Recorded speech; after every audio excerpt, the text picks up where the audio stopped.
A salt truck pulls out a wrecker that was trying to pull out a snowbound vehicle. The only other vehicles on the road before daybreak are crazies like these, skiing behind a four-wheel drive Jeep. With cars stuck on every block, some entrepreneurs are making big bucks, pulling people out.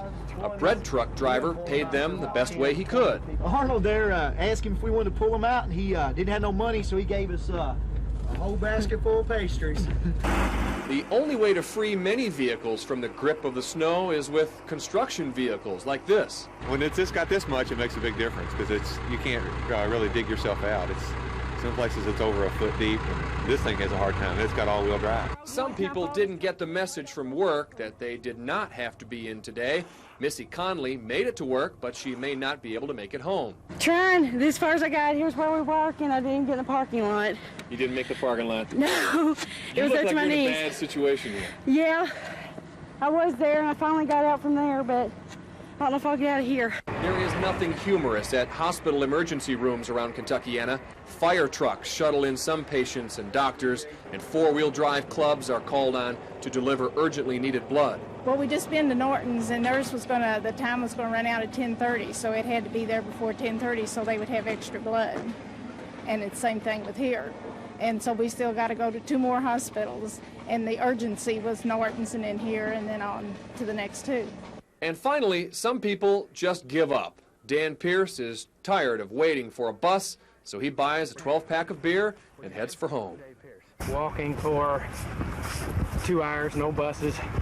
Snow's too deep, can't go anywhere. Looking for bread? Good luck. If your cupboard is bare, chances are your local grocery store is having the same problem. What are you out of? Milk, bread, eggs, stuff like that. Winter Storm 94 caught many stores off guard.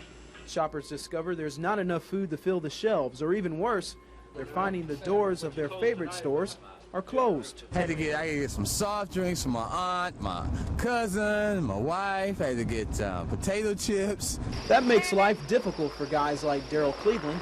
He's been to 3 different stores to not only fill his grocery list, but the whole neighborhoods. Every time I get home, they want me to go out again because this is the only vehicle that's moving around in our little in our subdivision there. But there is some light at the end of this snow-blinded tunnel. Many stores are making an extra effort to fill their shelves.